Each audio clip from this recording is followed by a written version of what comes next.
hordoftoota koo waan ajaa'ibaan argee jechuudha. Argitanii jirtu garuu si waan kan. Egaa akkuma argitanitti achirratti Saidoo reebamee kan jedhamudhaan jechuudha. Kan poosti godhame garuu gaafa ni ilaalu keekis natti fakkaata kun wanti irratti godhameeti jiru keekii fakkaata jechuudha. Akka arginetti ani beeku garuu dhuguma reebame ta'ee keekii way fuudhanii irratti gombisan ta'ee naaf hin galle jechuudha. Nagaa Fararii Waaqayyoo isiniif haa ta'u. Akkam jirtu fayyaa qabdanii nagaa keessanii kabajamtoota hordoftoota koo nagaa kooti. Galata Rabbii bakka jirtanitti nageenya Rabbii isiniif haa baay'atu. Hunduma keessaniifuun isiniin jedha. Egaan kabajamtoota hordoftoota koo egaa akka carraa ta'e osuma deemaa jiru YouTube keessaa asiif achi deemaa jiruun suuraa Saidoo kana argee poosti godhamee kan jiru mooyyuu barreeffamni achi jala jiru Saidoo reebame kan jedhudha jechuudha. Egaan kabajamtoota hordoftoota koo gaafa ni ilaalu akkanatti waan keekii irratti kaawwame sin fakkaata jechuudha wanti kuni. Innaa reebichi maayidha wanni akkanatti irratti godhamee jiru kuni maal akka ta'e hin beeku. Egaa ofiinuu innuu viidiyoo waraabuu danda'a, viidiyoo gallakkisuu danda'a jechuudha.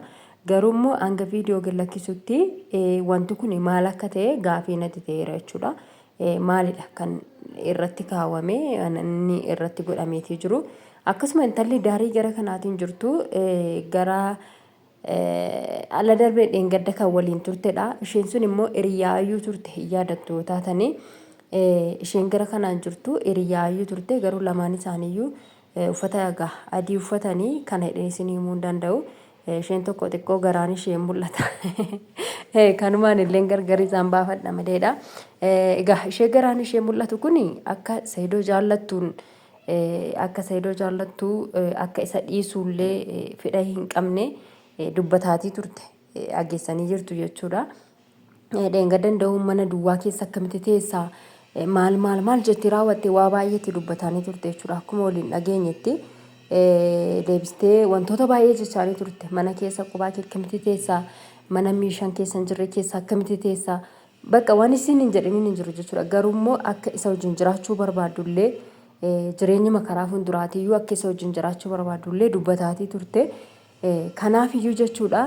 Ammas immoo deebistee mucattiin illee isheen gara kanaa kuni akka kana dura Saidoo barbaadaa turte hin beektu jechuudha. Namoonni baay'een keessanii gadi baastillee kana itti yoo dubbachuu baatte dubbattees jirti immoo dubbattees jirti jechuudha. Intalimtiin himtu ishiin kun ooyyuu hiriyaa ayyuu kan turte kuni dubbattees jirti jechuudha. Saidootti kana dura kana hundumaayyuu dhiisiti jireenya biraatitti bakka jira miti akkasitti dubbataatii turte. Deebisee Saidoon illee kana dura iyyaadattoo taatan viidiyoo waliin hojjeteera jechuudha. Intala kana faana waliin taa'anii viidiyoo waliin hojjetaniitii turanii saba sanarratti ayyuu faana ayyuu wal lolaniitii turan jechuudha. Intalittii fi ayyuun iyyuu warreebaniitii jiru jechuudha. Ishee garaan ishee mul'atu kana osoo hin taane ishee harka gara kanaatiin jirtu kana faana ayyuu faana warreebanii turan jechuudha. Sababuma Saidootirraa wal qabatee akka isaan warreebanii turan hin beektu jechuudha. So amma Saidoon immoo maalti isa qunnamee raawwateet egaa akkanatti hin borcame kan jedhu gaafii guddaadha jechuudha. Egaa maaliifini namni jalqaba kabaja ofii ofirraa fuudhee hanga dhumaatti kabajni isaa irraa fuudhamaatii deema. Saidoon ofii isaatiif kabaja isaa ofirraa fuudhee jechuudha. Namni akkasitti kabajamu sun akkasitti namni isa jaallatu sun har'as namni isa jibbe hin jedhu. Garuu kabajnii fi jaalalli kaleessa namni isaaf qabu suni hanga har'aa kana miti jechuudha. Hanga har'aa kana miti. Kaleessa kabajni isaaf qabanii kabaja baay'ee iddoo guddaa qabu. Hin sodaata mallee jechuudha. Ani amma akka kan kootitti ammumaan kanatti iyyuu jechuudha. Ammumaan kanatti iyyuu ni sodaadhani akka nama tokkootti ni kabajaanii ni sodaadhani jechuudha. Suma dhugaa dubbachuudhaaf ani bilbiluma isaa kaasee iyyuu itti dubbachuu bilbilee fi maal jedhee taasisuu inni sodaadha. Isa dhugaa dubbachuudhaaf. Maaliif nama kaleessa kabaju nama kaleessa jaallattu har'a deebistee xiqqeessuun sitti ulfaata jechuudha. Garuu immoo namoota tokko biratti haala kanaan ilaaluu dhiisuu danda'u. haala kanaan ilaaluu dhiisuu danda'u jechuudha. Namoonni kaleessa maalinnatii isaan beekne, kaleessa eenyumnatii isaan beekne, kaleessa jireenya isaa kaleessaa hin beekne har'a warri isaa harkanii haaluma kana isatti Ana kabajamtoota hordoftoota kun silkii irratti dawwalameetii ture waan dhimma guddaa waan ta'eef irraa kaasuu deeme jechuudha. Egaan abbaan kabaja ofirraa fuudhaa of salphisaa iddoon taanitti of mul'isaa. Kanaafuu kaleessa kabajamaa ture kaleessa iddoo guddaatti eegamaatii ture ammas iddoon guddinni isaa suni namoonni kaleessa isa beekane har'as akkasumatti kabaja isaaf qabaachuu danda'u jechuudha. Anamma akkuma kaleessa kabajuutti akkuma kaleessaa iddoo guddaa isaa qabu har'allee iddoo guddaan isaaf qaba jechuudha. Garuu namoonni har'a lafa isaa baran kuni amaluma amma qabu kana kaleessas dheengaddas qaba jechuu ni danda'u. So kanaaf iyyuu jechuudha.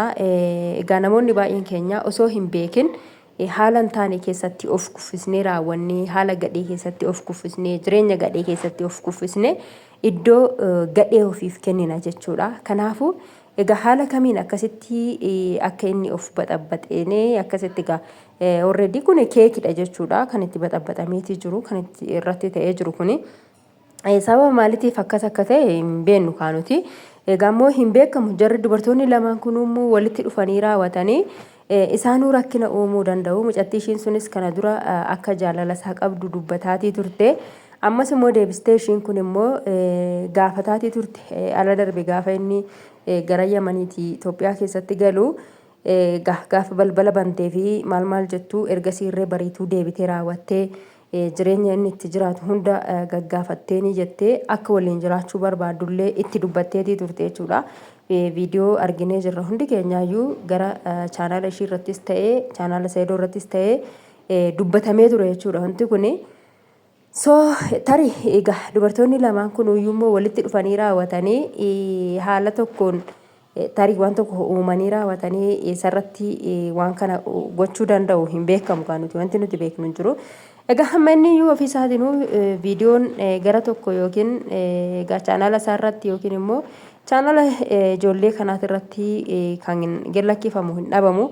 Yaa waa malee osoo viidiyoonis waraabamin osoo maan jedhin egaa akkas godhanii raawwatanii suuraan bichaan akkana ta'ee raawwatee hafanatti hin fakkaatu viidiyoonis duuba jira jedhee tanaan yaada. Kanaaf iyyuu abdiidhumaan eegganna. Sababa maaliitiif akka inni akkana ta'e sababa maaliitiif akka inni keekidhaan borcame garaatti nyaatama malee keekiin gaa hin dibatamu. Egaa yoo dibatame illee akkanatti miti jechuudha. Yoo lidatii wayillee ta'ee sarpiraayizii wayillee yoo ta'e yaa xiqquma fuulumallee xuxxusiisuun malee akkanatti gaa hanga akka rifeensi irratti margeetitti ittiin godhamu. So kanaaf iyyuu jechuudha. Egaa abdiidhumaan eegna maaltu akka dugda duuba jiru eegatuma jirra jechuudha. Maaliidhaan akka dhufaa jiranii rakkina maaliitiif akka akkasittiin borcame akkasuma immoo eenyu akka akkas isa godhe egaa abdiidhumaan teenyee isa eenna jechuudha. Kanaaf iyyuu hayyuun teessan immoo guyyaa kaleessaa maal akka goote argitanii jirtu. Intala namaa qabdee qixqixxi gootee daaraa ishee nyaachistee dhiiste. Egaa akkasi waanuma hara dhufaa